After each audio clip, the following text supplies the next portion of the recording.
Olá, pessoal! Estamos aqui hoje mais uma vez para refletirmos juntos a nossa liturgia do dia, tá certo? E hoje, nessa sexta-feira, primeira sexta-feira do mês, nós recordemos o amor de Jesus por nós.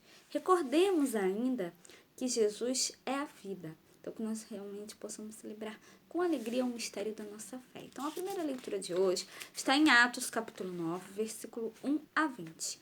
Atos, capítulo 9, versículo 1 a 20.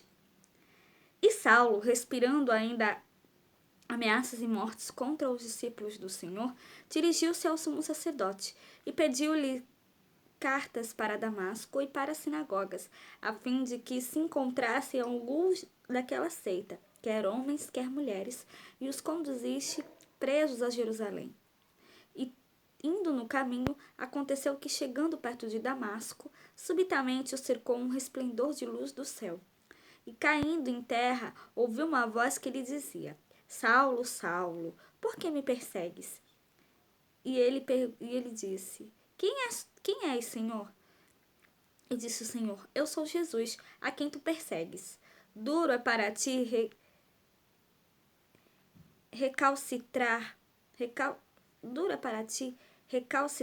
contra os aguilhões.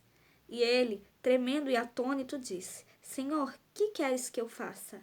E disse-lhe o Senhor: Levanta-te, entra na cidade, e lá te será dito o que te convém fazer. E os varões que iam com ele pararam espantados, ouvindo a voz, mas não vendo ninguém. E Saulo levantou-se da terra e, abrindo os olhos, não via ninguém. E, guiando-o pela mão, o conduziram a Damasco. E esteve 3 dias sem ver, e não comeu nem bebeu. E havia em Damasco um certo discípulo chamado Ananias. E disse-lhe o Senhor em visão: Ananias, e ele respondeu: Eis-me aqui, Senhor. E disse-lhe o Senhor: Levanta-te e vai à rua chamada direita, e pergunta em casa de Judas por um homem de Tarso chamado Saulo, pois eis que ele está orando. E numa visão ele viu que estava um homem chamado Ananias, e punha sobre ele a mão para que tornasse a ver. E respondeu Ananias: Senhor, há muitos ouvi acerca deste homem. Quantos males tem feito aos teus santos em Jerusalém? Aqui tem poder dos principais dos sacerdotes para prender a todos os que invocam o teu nome. Disse-lhe, porém, o Senhor: Vai, porque este é para mim um vaso escolhido para levar o meu nome diante dos gentios e dos reis e dos filhos de Israel. E eu lhe mostrarei quanto deve padecer pelo meu nome. E Ananias foi e entrou na casa, impondo-lhe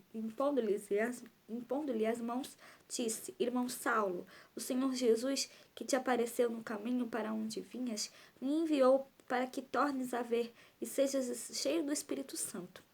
E logo lhe caíram os olhos como que umas escamas, e recuperou a vista. E levantando-se, foi batizado. E tendo comido, ficou confortado. E esteve Saulo alguns dias com os discípulos que estavam em Damasco.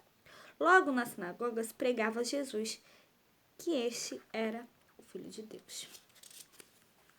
Então,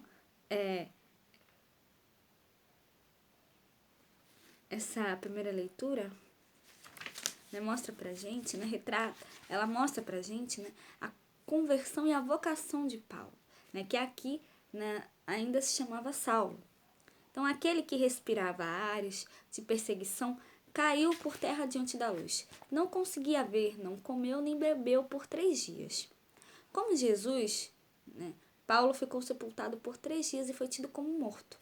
O perseguidor renasceria e começaria a caminhar, não mais pelas estradas de Damasco, a estrada da perseguição, mas agora em diante iniciará um novo trajeto e dará a vida pelo caminho, que é Jesus, que antes Saulo perseguia. Saulo perseguia todos aqueles, que seguiam a Jesus, que pregavam em nome de Jesus. E depois ele teve esse encontro com Cristo, e aí passou a pregar, o evangelho, começou, a pregar a palavra de Deus, também. Então, pela imposição das mãos de Ananias, Deus é a graça, recebeu o Espírito Santo, a graça. Agora, iluminado, viu claramente a verdade, né?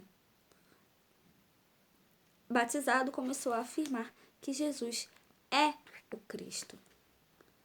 Então, Paulo se tornou o instrumento escolhido pelo Senhor para anunciar o seu nome ao povo.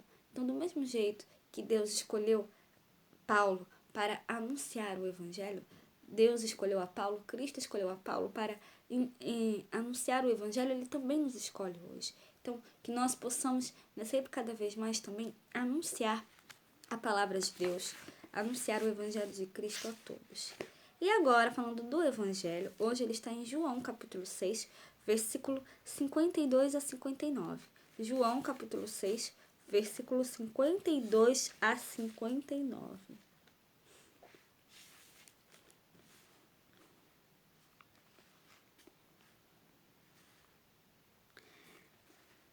Naquele tempo,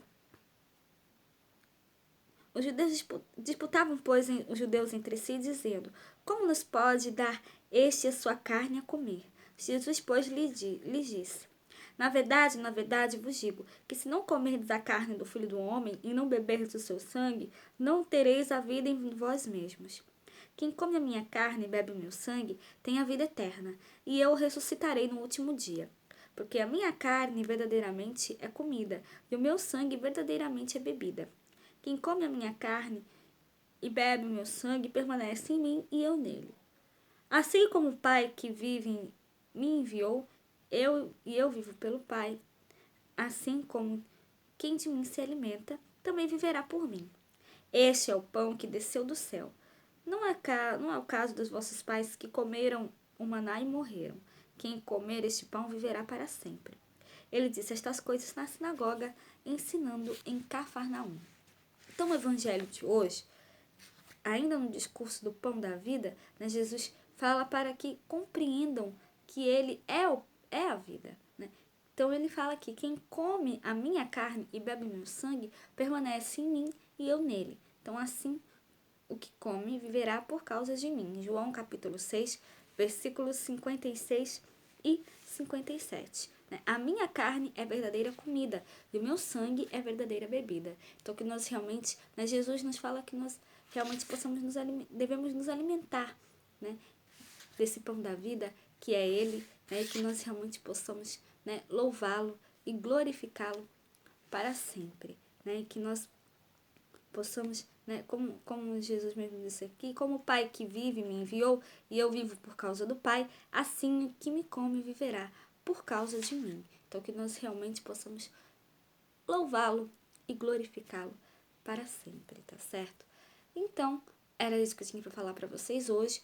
Muito obrigada a todos por curtirem, por comentarem. Aqueles que só assistem mesmo, também agradeço. Espero que vocês tenham gostado dessa reflexão de hoje.